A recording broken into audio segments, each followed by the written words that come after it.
22 के महासमर में बताएंगे तीसरे चरण में बयानों की क्या कर्मी है, सियासी समीकरणों का क्या गणित है और जातियों का क्या जोड़ तोड़ है। 22 के महासमर में आपको बताएंगे योगी की तोप और अखिलेश की चूड़ी का मुकाबला कैसे है, कैसे यूपी की सियासत में ये दोनों मुद्दे अहम हैं। लेकिन बात सबसे पहले उस संग्राम की जिस पर दिन भर सियासी नजर बनी रही।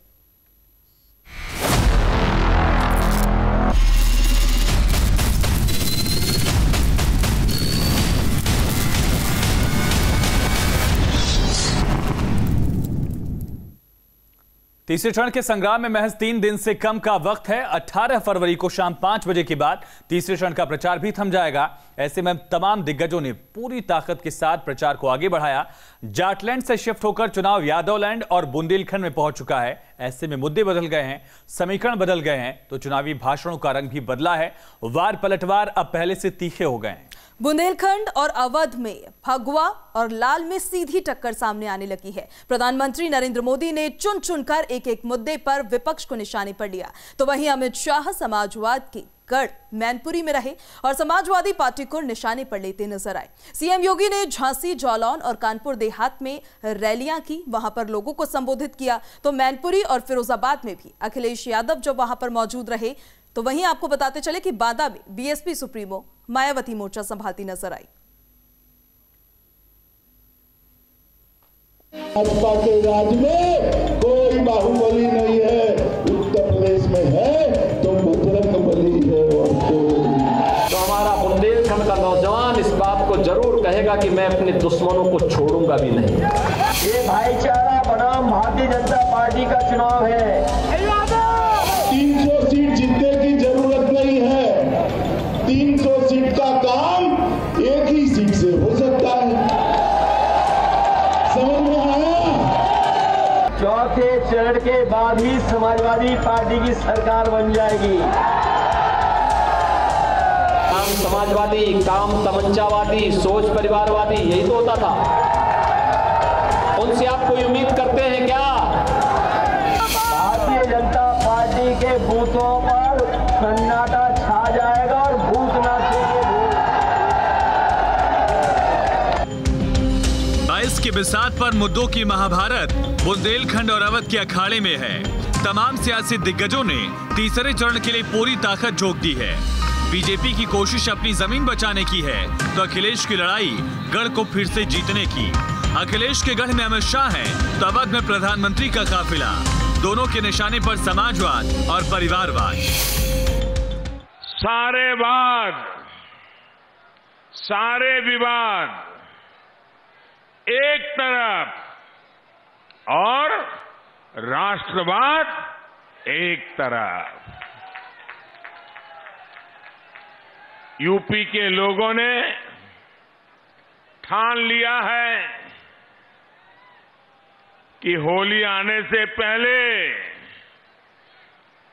10 मार्च को ही रंगों वाली होली धाम-धूम से विजय की होली मना देंगे।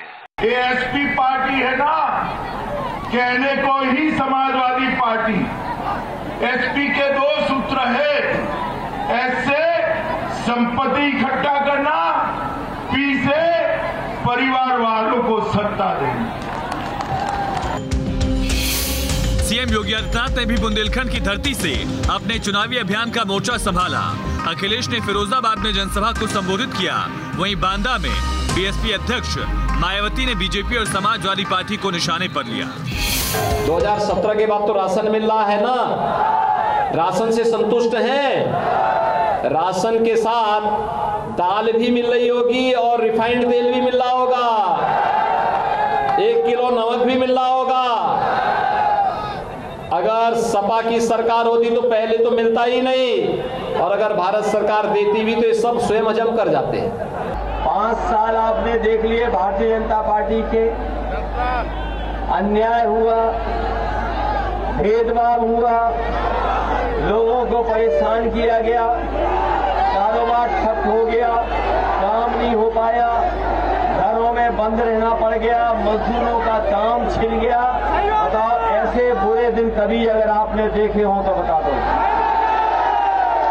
ये जो चित्रकूट मंडल का जो क्षेत्र है, बांदा और चित्रकूट जो जिला है, तो यहाँ पर तो सपा सरकार में हमेशा आतंक का वातावरण बना रहा है।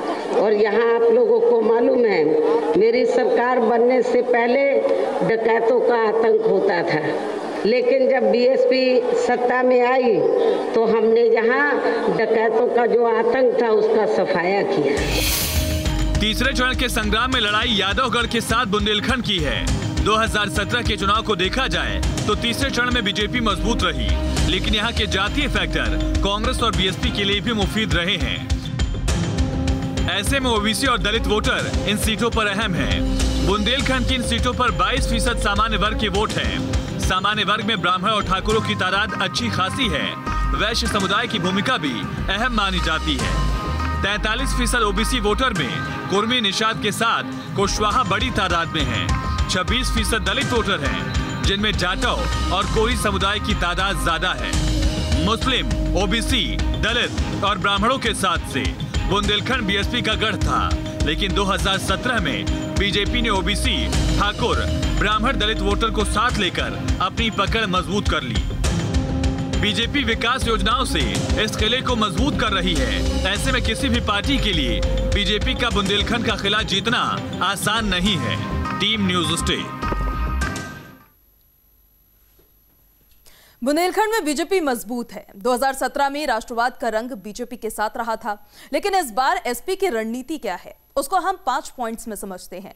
बुंदेलखंड में एसपी की जातीय समीकरण साधने की कवायद है, तो वहीं दूसरे समुदाय के वोटों पर भी एसपी की नजर है।